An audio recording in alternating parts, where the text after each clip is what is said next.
Welcome back to the Webby and O'Neill channel. With me today is Mark Goldbridge from the United Stand. Thanks for coming along, Mark. Always a pleasure. Enjoyed our last chat. Very different type of chat, but I suppose we're here to talk about transfers and last season. Well, we're going to discuss the last 12 months, which is, in everyone's words, been a horrible season.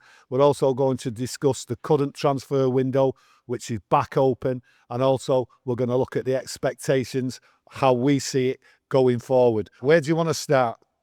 Well, I think the transfer window is probably not a bad place to start, is it? Because it all started there last summer on what I thought was a good summer transfer window. I thought, to be fair, they did spend decent money on good players. And we're here again looking at another big transfer window for what feels to be the 10th year in a row. And you're sort of like, Cunha's a good start. But we're in the middle of June and people are talking about panic stations, etc. I mean, what's your thoughts so far? Well, my thoughts, I look at it, a lot of people have disagreed with me. I don't believe there'll be more than 3 big signings. We've got Cunha. I think Bruno is a good player. I think we'll get him through once the second bid comes through. And I don't know how you feel on this, and a lot of people have disagreed with me on it. I think the third major signing, what we need to get, is a centre-half, Mark. I do believe, I don't think that back 3, for instance, will last the season. I mean, I would go. I mean, it's interesting you say 3 because you never know with INEOS. You never know with the Glazers. They're probably very happy about it only being 3. I personally am expecting, naively or not, 5. And I would say the same. We've got Cunha. I think Mbeumo will happen. We'll get a striker. I'd like a goalkeeper, and then I'd probably like a midfielder. But I'm not convinced we're going to get a midfielder. I think a centre back was on the list, but I look at last season and go, Maguire, Martinez back, Yoro, Heaven's come in and done well. He's still got Delit, he got Mazraoui. I think it was on the list, but I think they'll look at it and go, we've got a lot. Whether it's good enough, we have got a lot. What you're saying there, you want Onana out. Oh, 100%. 100%. Why? I think he's crap. No, I've been being hard. Look, I think Onana gets a lot of stick, but I think what I saw at the end of last season, and I think it's always good to look at your centre backs, and I saw panic. Yoro, Harry Maguire. I saw a relationship where you'll have seen goalkeepers further back than me, but I look back at people like Peter Schmeichel, Edwin van der Sar, even David De Gea. You can see a relationship with the back 4, and I think with Onana, we brought him to play out from the back. He's booting the ball long. He's not the best shot stopper. He's not the best on crosses. And I think Amorim, quite rightly, will look at it and go, he's not my guy. And you need your guy in between the sticks. Whether that'll happen, whether United have got the money to do that, well, that's a different topic, but I would. Well, my thoughts on Onana is the only reason why he's got to go is we need a number 1 goalkeeper. He clearly is not a number 1 goalkeeper, but I look at it in a different way. And I have said this to lots of people out there. I haven't believed that United are interested in getting rid of him this season. I think, as you quite rightly point out, they signed him as a footballer at the back to play out from the back. He never did that. And that's because of the people in front of him. Is that an excuse? Possibly an excuse. Long ball. That's the criticism of him. We can't save. We know all that. But I just look at it and think, United, I believe, are going to give him this season. And it looks that way. There is no sign at the moment in this transfer window that anyone's contemplating on moving Onana out. I mean, this morning, for instance, a report came out. Onana looks as though he's staying, and that Man United are comfortable with him, and that him and Ruben Amorim have got a good working relationship. Now, whether that's true or not, we don't know. It's PR. I mean, you know about PR, Mark. It's fed you all the time, PR, and you've got to dissect it. But for me, I don't believe United are going to get rid of him, but he's got to be given this chance, 3rd season. A number 1 goalkeeper, he definitely isn't. And you talk about last season. Mark, if you go back to the season before, Champions League. Look at that Champions League. Yeah, it was awful. Awful. The Bayern Munich, there's a goal there, Mark. Yeah, because it's not just one season, is it? It's not two seasons. And I think after 2 seasons, can we still say we're Man United? Yes, we can. All right, as fans, we're still Man United. But as a football club, we're not run like that. But our 2 seasons of a goalkeeper, I mean, how quick did Sir Alex get rid of that Italian goalkeeper? Felt like 2 games, and you're not a Man United player. Yeah, that's the problem. And the problem is, have we got the money to go out there and buy the number 1 goalkeeper? I don't know who the number 1 goalkeeper is, what we should get, but I do believe United are going to give him 1 more season. all the signs are there. And you're right, I'm not disagreeing with you that he's a bad goalkeeper, but it's just the way the things are going at United. There's not enough money to go out there and splurge on a top goalkeeper. We're not going to get any money in. Where's the money coming from, Matt? That is the case, and I wouldn't rule it out. The big problem you've got as United fans is that even in the ground, you will get it. You will get those murmurs of unhappiness when he's palming it out for a bloody back to their striker or whatever like that. I think that's when it becomes problematic. And, you know, Amorim may well get pressure next season as well. I worry for Onana. If he doesn't have a good start to the season and he costs you a few games, then I think the vast majority would like to see him moved on. And this is where the club for me are going wrong, in the sense we've seen what City have done over the years. We've seen what Chelsea have done over the years. It's fast track success. United seem to want to do slow track success. Let's sack off the people. Let's build a stadium over 5 years. Let's do it slowly. And I think in football, that can come bite you in the arse. Well, I think everything's coming back to bite United in the arse at the moment. Who've we got to get out, Matt? Who's the deadwood? Well, we spoke about Onana. I think we're both in agreement on that, although whether it's going to happen, I think an interesting one is probably Garnacho. Yeah. I think it's sad, fundamental, and I put Mainu and Garnacho in the same category, in the sense that I don't want Mainu to go. I understand why Garnacho is going to go, but I still think it's fundamentally sad to sell players at 20 years of age when they haven't completed their journey. I think Man United's about developing young players, and I think fundamentally you can't dismiss that Garnacho has behaved badly, you know, and Amorim and him have fallen out. But let's call it what it is. He's the only player we can get money for this summer that's going to bring money into the club, and I think that was a big factor in January as well. So I think Garnacho's going to go. Obviously you would expect Rashford, Sancho, Anthony to go, and beyond that, I'm not that confident, other than the Malacias of this world. I don't really know. I mean, Casemiro's a big wage, but I think he will stay a year. Well, Casemiro wants to stay. He loves Manchester. He says, well, I bet he loves his bank balance every month as well. I think, to be honest, that's what it is. And I think you're going to struggle, personally, to get rid of Rashford and Sancho because of their wages. You've just seen Sancho, you know, he's not bothered. I look at Sancho and I just think to myself, that just pinpoints what the problem in the United culture has been for a long, long time. He doesn't care. He's got no shame as far as I'm concerned. What would you do if, like, come the start of the season, or even pre-season, you're seeing Marcus Rashford turning up again, smile on his face? The media, there's a lot of fans that love Rashford, but I think there's also a lot of us fans that look at that and go, I'm not falling for that. This is a guy that did an interview behind the manager's back, and this is a manager that 3 or 4 times called him lazy in January, and we're now meant to believe that it's all made up and let's carry on. It just, I think United, again, it's like you've got to move on from those things. I think Rashford needs to move on. Amorim is a guy at Sporting that when he decided a player wasn't good enough, they were gone. You can't bring players back, but where's he going to go on 300 grand a week? You might have to loan him again. He's got to go, but I don't think they'll sell him. I just don't see anybody out there, and the same with Sancho. I don't think there's anybody willing to come in and give money for these players, especially with the wages. And it's loans, it is. You know, when you talk about Rashford putting in performances and all that, no different than Onana. I think Rashford has been terrible game after game, just not worked, the work rate and all that. And I'm not being fooled. There's no one out there. I don't believe there's anyone out there. I think it's just all paper talk. But we've got to get rid of the deadwood, right? How they do it is beyond me, because I see it as a big struggle. But the problem goes back to the culture at Manchester United. It's been there for years and years. Some poor signings, Mark. And you've got Anthony in that category. And yes, he's turned it round. I've seen him turn it round. But he's not Premier League quality, and that's the problem. He can't come back to United and play for Man United, because the Premier League, it's too tough for him. I agree. That's how I see it, and I think we've made some really terrible signings. So going forward, Ruben Amorim has to get this transfer window right. And I'm not panicked by we've just got Kuna, and there's a little bit of like toing and throwing on Mbumo. You know, it's the likes of like Gyökeres. What annoys me, all this paper talk, all this like innuendo. He's saying this is going on. There's a big argument going on. I don't like it, Matt. I don't like it, because it just seems as though Gyökeres fits the bill of the culture what we're trying to get rid of. That's how it seems to me. Coming out accusing the president of Sporting as like not telling the truth, basically calling him a liar. It seems to be no different.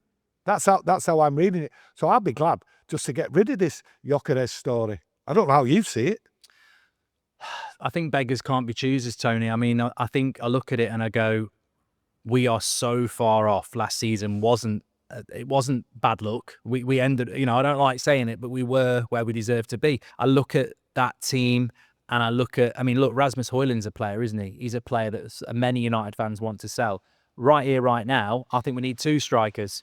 We've only got 1, so I'm not selling him until I get at least 2 in. So I wouldn't sell him at the moment until I know what's happening with the striker situation. I'll be honest, when I heard about Gyökeres, I thought, well, he's played for the manager. He's played this magic system that everyone talks about, and he's scored a load of goals. So you sort of think, well, that ticks a lot of boxes for me. But then you get, apparently he wants to go to Arsenal. And then I think, well, I can sort of understand it because they're in the Champions League. Man United's a mess as a football club. Would I take him if Arsenal say no? No, I would. I would, because I think if he can come in and score 20 Premier League goals, that's going to be more important than whether he's, whether his temperament's right or not. I'd take that risk. Osman's another one. A lot of people say he's problematic, he's expensive. If you're asking me whether I want Gyökeres or Osman, or whether I want Mateta or Ekitike, who's another young player with talent, I think United right now have got to go for what is the surest thing they can go for in a world of things that aren't sure.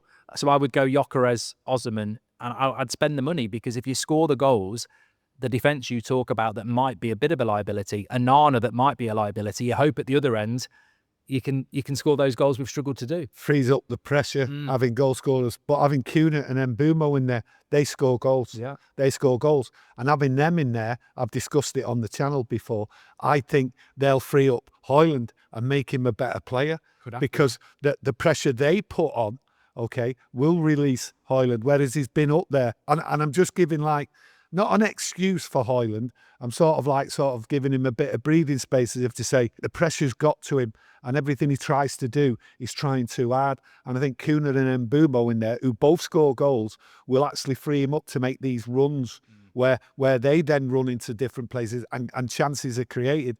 But with Højlund, you just worry about going forward, putting the chances in, Mark. Yeah. How bad are some of these misses? Not just by Højlund. That's just been going on for a long time, Mark. Yeah, and I think the recruitment of Cunha and obviously I think Mbeumo will happen. I think when you look at last season, it's intelligent in the sense that they play for Wolves, they play for Brentford, but they're both, I believe, in the top 5 Premier League goal scorers, which is pretty impressive for clubs like that. Yeah. They're both mid-20s. I don't know about you. I look at that United side. It's full of kids who need nurturing. I don't think Bruno does the best job of doing that as a captain. I think he's the best we've got, but I don't think he's the best. I think it's a big job as well. I agree with you. So you bring Cunha and Mbeumo in, mid-20s, Premier League proven, bit of goals. It just gives that team a little bit more. We saw how powerful Maguire and Casemiro were in that Lyon game when heads were dropping. That they stood up and got us through, didn't they? You probably mentioned it before, but I haven't seen it. Would you have cashed in on Bruno for 100 million? Would I? Yeah. I definitely would have cashed in 100 million. You can't turn it down. Yeah. And I think what you would have done, you'd have had a reset.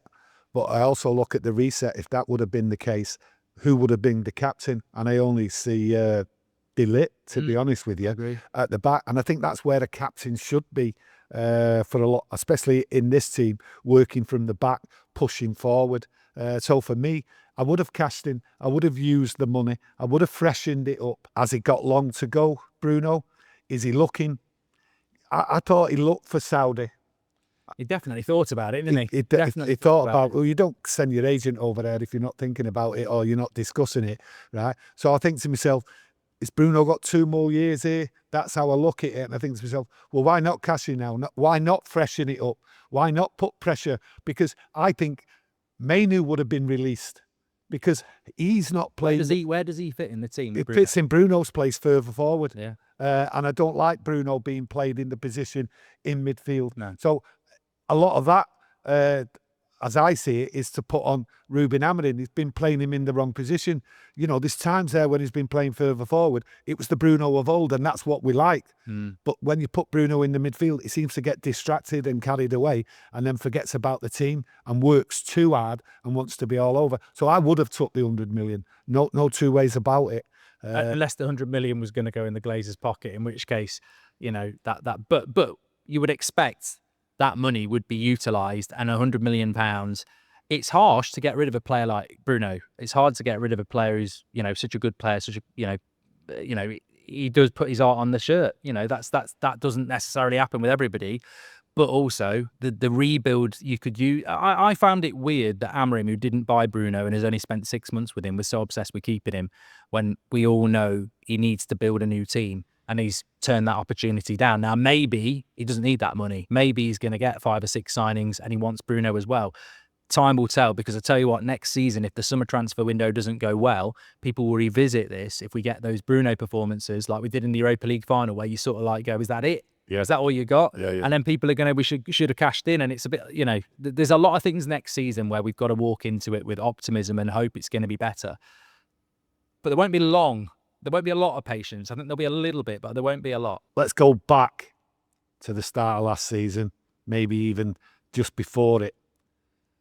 Where did it go wrong, Matt? Where did it all go wrong? Because it was a nightmare of a season. Who's to blame? Is the one person to blame? I think fundamentally, and I've got to say, I'm not being a hypocrite, I believe that Erik ten Hag should have stayed in the job. Yes. I think he won the FA Cup. It was a difficult circumstance. He earned that right. But it was very, very obvious straight after that FA Cup final that Sir Jim Ratcliffe didn't share that view. And it was a bit of an embarrassment. And it took away from the FA Cup a bit, that for the next 2 weeks, we're talking about whether the manager's staying or not. And funnily, at Spurs, they've done exactly what we should have done. You know, Ange wins them that cup, difficult decision. Yes. They've sacked him. And Spurs fans can't complain about that, because that's their decision. I think INEOS should have sacked Ten Hag. I wouldn't have done it myself, because I would have backed him 100% and I publicly would have said he's my guy. But I never got the feeling that Sir Jim and INEOS did back him. I think they bowed to pressure. I think they bowed to the fans. I think they had a good transfer window. But then when you back him, you don't sack him in October. You give him until at least Christmas, because you've just backed him with £300 million. And I think they were looking for a way out very, very quickly. You then bring Amorim in November, who is like chalk and cheese. Like that, the way he plays football is not going to work. And then we've gone on and lost how many games? How many times have we lost here at Old Trafford? The cup final to Spurs. So I think it probably goes back to there, Tony, for me. I just think they backed the person they didn't want to back and ended up doing what they should have done anyway. They should have had strong leadership. I think they were weak. You talk about strong leadership, Matt. He wasn't their man from the beginning. We backed him. We backed him to finish his third season, finish his contract. Let's see where that season there was horrendous. But you have to go back for when Sir Jim Ratcliffe walked in. He wasn't their man then. No. They should have had someone lined up. Yeah. Okay. That's when he should have gone. They should have made that decision. But that's the weakness of Ratcliffe and INEOS. That's when it should, not after a cup final, should have already been made. From a business point of view, they've come in, we want the best in class. That's what they told us. That's where it started to go wrong.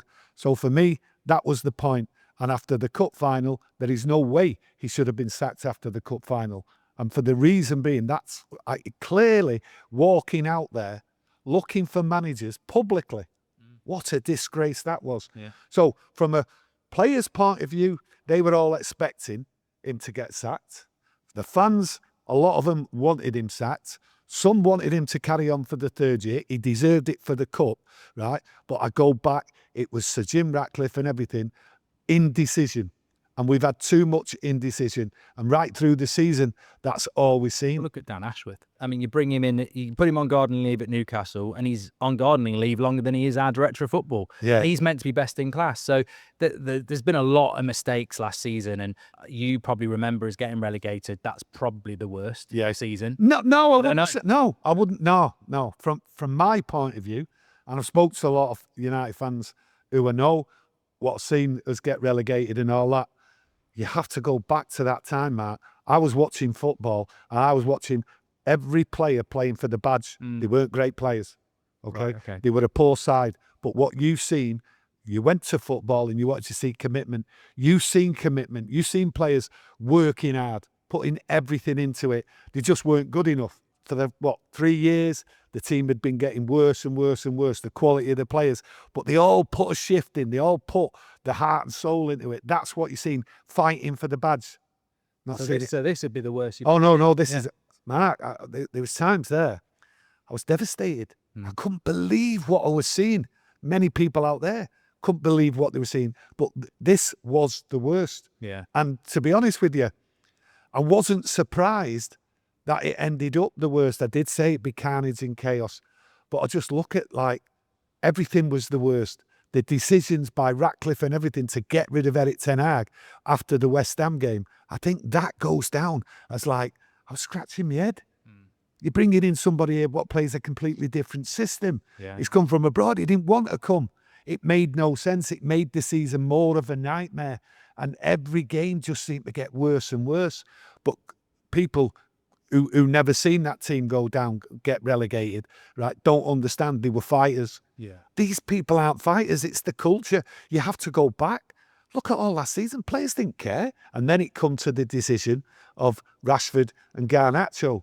You know, he was trying to, like, get his authority in there, and it just didn't work it doesn't work with these players. It's a nightmare of a season what got worse and worse. And I put the blame on the decision of not sacking the manager, right, and bringing one in straight away. But Ruben Amorim, I just look at him and I think to myself, you're not going to have it easy. No. You're not going to have it easy. I'm scratching my head about what's going to happen with Amorim, because I want him to do well, but they've put him on thin ice. Yes. Massively, because last season was terrible. You know, no one loses a final to Spurs, and he did. And then that manager gets sacked. But it wasn't just losing the final Spurs. The Premier League as well. In the way they lost it. Poor, deserved to. You know, when we're throwing the ball in at the end, you know, as a United fan, you're hoping it's going to go in.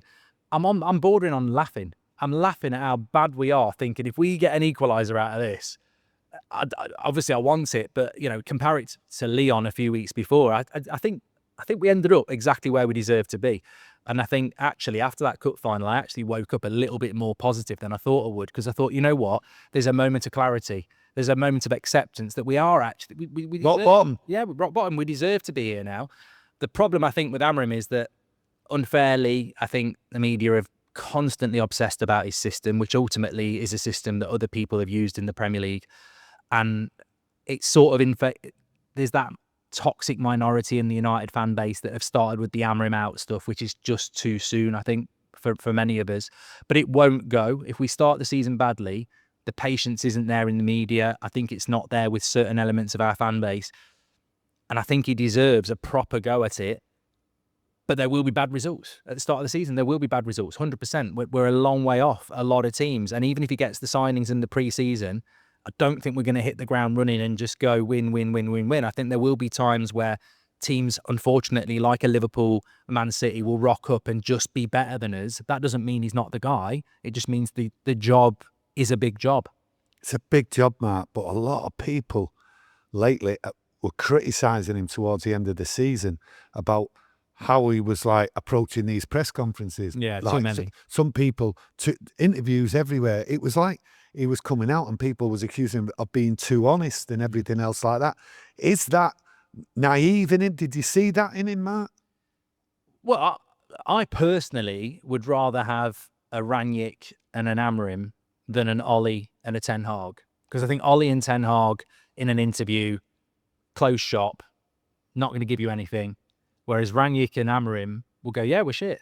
You know, in their own words, we are shit. The players aren't good enough. I need open heart surgery, which I think as a fan, because we're talking now, people are watching now. As a fan, we're talking about those things. And when a manager says it, you're sort of like, yeah, he's right. Whether a manager should be doing it or not, I don't know. If the impact in the dressing room and in the club makes things worse, then maybe they shouldn't. I mean, Sir Alex was the greatest we've had. Did he walk out and go, my players are shit, this, that, and the other? Not really. He'd keep it in-house, wouldn't he? But I think in some ways, Amorim's very intelligent, because the most important people ain't Sir Jim. They ain't the players, it's the fans. And I think he has got money in the bank with a lot of fans because of his honesty and his acceptance, and he's got his principles. But it will only take you so far. Yeah. It will only take you so far. And I think he's been intelligent, because how do you survive a season where you lose that many games? Some people were saying he should have been sacked for that, but I think a lot of United fans look at it and go, you've got to give him a transfer window. You've got to give him a pre-season.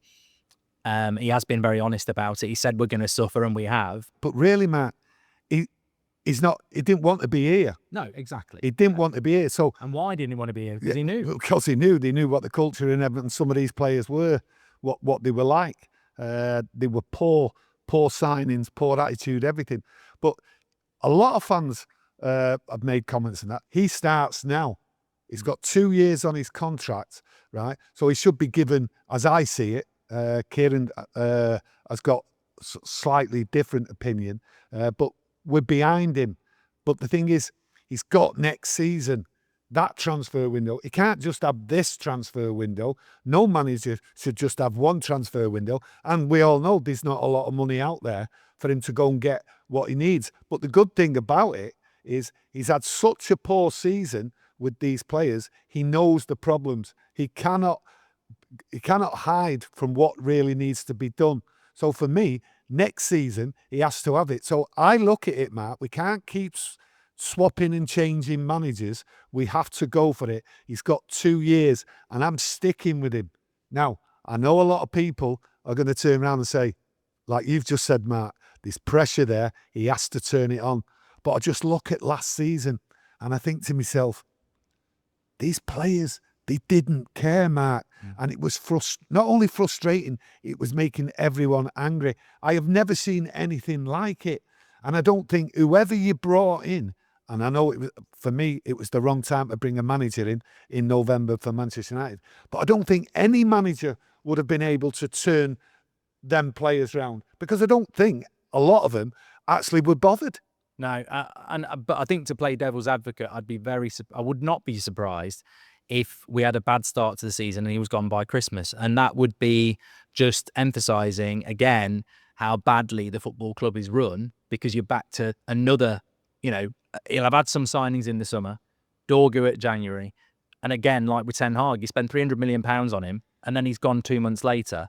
I think there will be a determination from within the club to keep a manager, but with the best will in the world, it's never the owners that sack the manager, it's the fans and the results. And if he doesn't have a good start, and what I will say in fairness is I do back Amorim and I do want him to do well, but we cannot move past that Spurs game. Everything we did to get there, Bilbao, Lyon, gave up on the Premier League. It's all about the Europa League, quite rightly, and then you lose to Spurs in a way where we never bloody turned up. And I think it's one game to give yourself Champions League football, money. And I think that's probably one thing I will carry into next season, is that can't happen again. You can't be a Man United manager and not find a way to beat a Spurs side that was missing a lot of their good players and was having a season as bad as us. And I think that I'm not going to what I'm saying, Tony, is I'm not going to sit here and say it's going to be a success. I'm not going to sit here and say it's going to work. I'm backing him. If there's one thing we've all learned over the last 10 years, is you never know what that club's going to do next. And you never know whether you have truly hit rock bottom or whether you're on the way back. And I think that's going to be the interesting thing. You talk about the Tottenham game, Mark. Look at all the games at Old Trafford who was getting beat. There was worse games there. Oh, 100%, yeah. There was worse games there. And people are like saying he's got to have a good start and that. And I know there's going to be carnage and chaos, because things aren't going to be cleared out. The deadwoods are not going to be cleared out. There's still lots of problems in there. And I look at the blame for last season, and I just look at, like, everyone was demoralised. Bad news this, bad news that. It was all coming out. I think we'd have won the Europa League final if we kept Ten Hag, by the way. Yeah. You think so? Yeah. Just thinking about it then, you talk about Old Trafford. I remember taking my lad Seb to his first match this season. We got really lucky when you think about picking your first game at Old Trafford trying to get a win. Brentford, back in October, 1-0 down at half-time. De Ligt had gone off with the head injury. Yeah. 1-0 down at half-time. Played well second half, 1-2-1. And I don't think we were very good, but we're definitely better than we were after the season. And I think I would. I mean, look, we're going back over old rope, but I think they should have given Ten Hag the season, then changed it anyway, and they might have found they were in it was always going to be us and Spurs in the final, and I think Ten Hag with those players would have set us up better against Spurs. Well, I'm getting something from what you've just said. I might be wrong.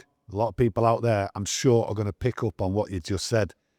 What you're saying is Eric Ten Hag had the ability to change during a game.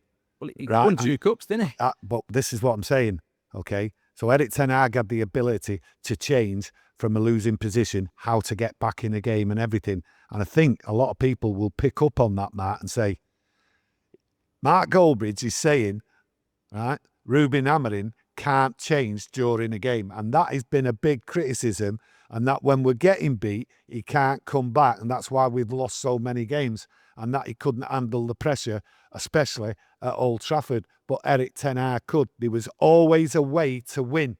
And you go on about the Tottenham game, Mark, right? And it's just come to me there. He never shown a way to win that game. And you're saying Eric Ten Hag did show. So late, So in other words, really, what you're saying is Eric Ten Hag should have been given last season.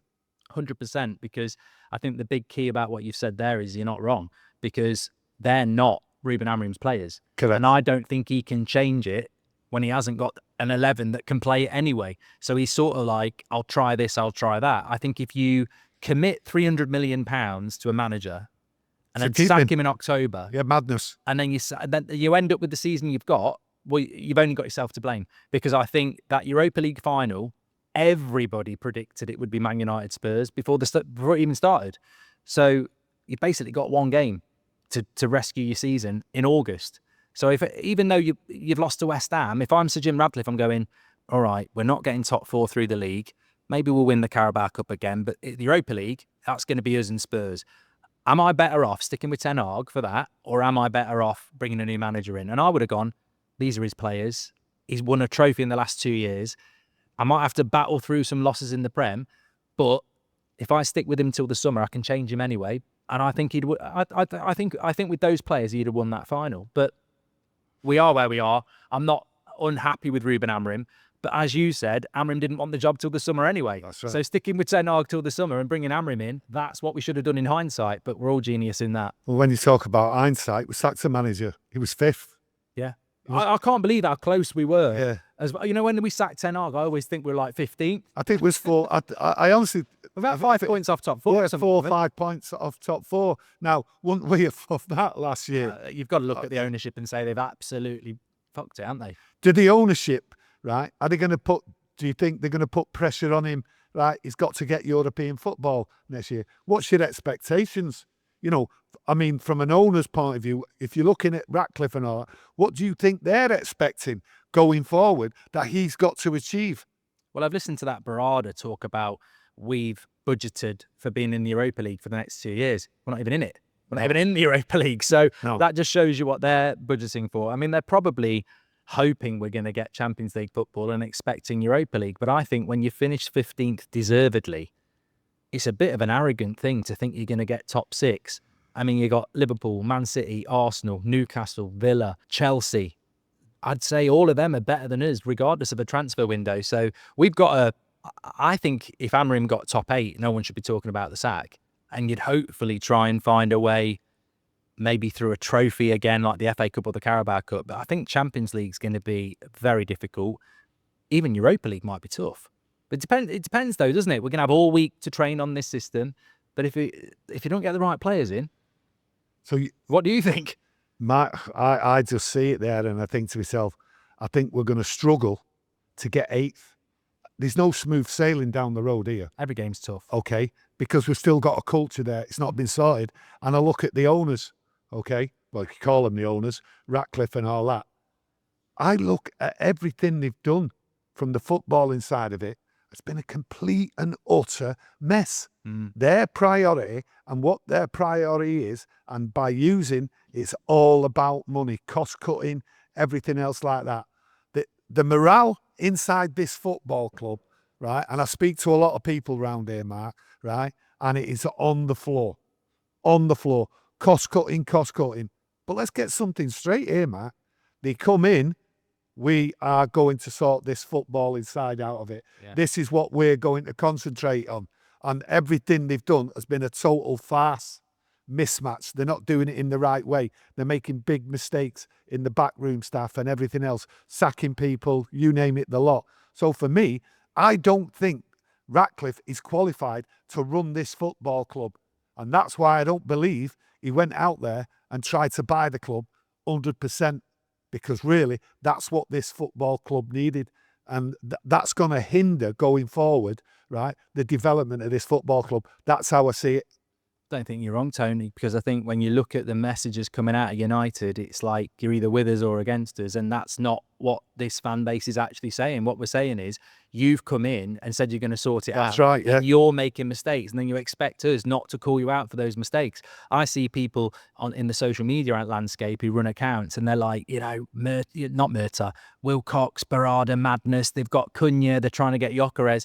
That's great. We need to bring players in, but it's not like it's rocket science. If I said you're the CEO, Tony, what are you going to do? You're going to go and buy these players. The big thing is, if you're going to run Manchester United, then where's the apology? And I don't mean an apology, but they're all very happy to do these interviews. They've made shocking. I mean, apparently Brailsford's going now as well, or been moved to the background.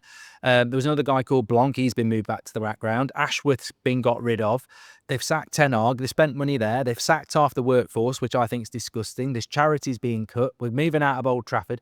There's a big, big, long list of stuff. And I'm not saying INEOS out, Qatar in, or any of that crap. With that boat's gone. There's no point arguing about that. But what we are saying is a little bit of fronting up from where the real blame for this season comes from, because we know if you turn on a radio station or the TV or listen to an ex-player, it's Amorim's system, and it's the biggest load of bollocks in the world, because the big list is where we ended up in this situation goes back to everything we've just listed off there, and they need to do better.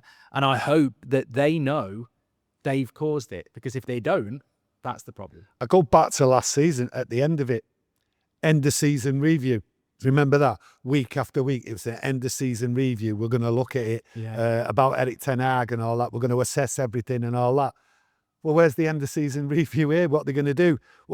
They have to mark themselves from 1 to 10. What they're going to give themselves, Mark, because it's as fans see it, you see it, and I see it. It's all their mistakes, indecisions, not putting the right people in place, changing the mind. It seems to me as though they don't know what they're doing.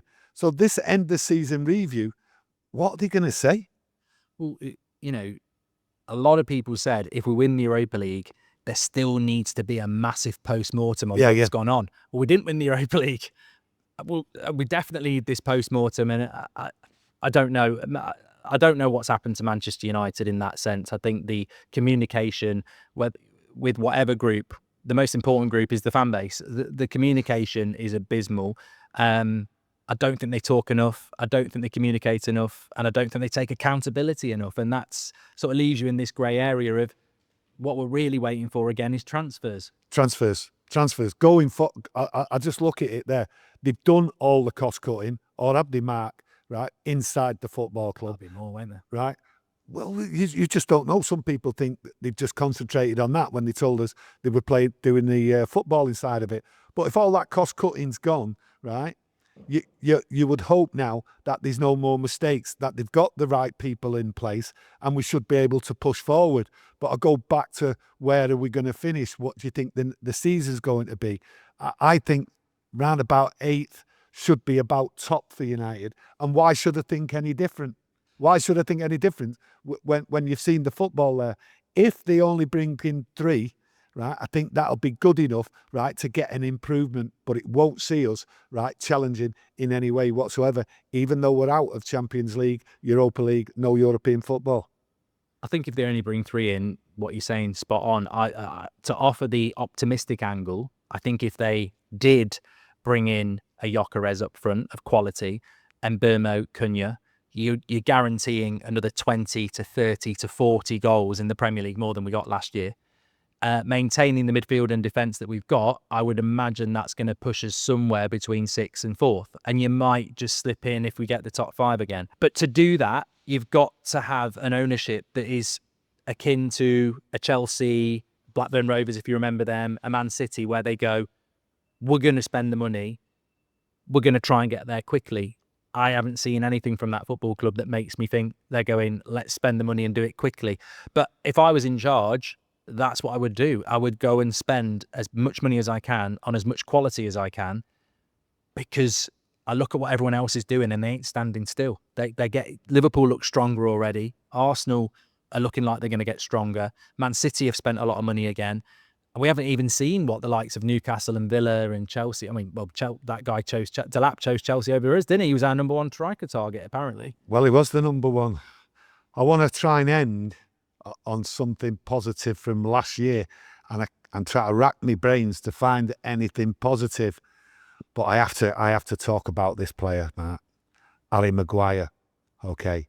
Much maligned. You slaughtered him. I've slaughtered him. I think everyone out there has slaughtered Harry Maguire. And quite rightly so. He's had some poor performances. But what a professional. Yeah. The way he's come back. I just look at him and say to myself, you're the man, right? For coming back and standing up to it, right? And he had some good performance. I'm not saying he's a great player or anything right now, right? I think he's a good player. Certainly not £80 million worth of value of a player, 40 million possibly. But he has performed as a proper professional. And my only sorry thing about it is that the other players behind haven't followed suit and got down with training and being a proper professional. If you had 11 Harry Maguires right now, I'd be happy with that. Certainly would agree that if I could get any player out of that squad from last season and he had to answer every question truthfully, I think a Harry Maguire interview would be a very good one, because you would be asking, why is it you at your age and everything you've been through at this football club can do what you did last season, and him and don't do it? What is it, Harry, that's going in that dressing room that you can do that but others can't? And I think that's a testament to how. But also, I think, to be fair, Mazraoui, De Ligt for first seasons, I actually think they did quite well. I think Dorgu, the young lad, will be a good signing.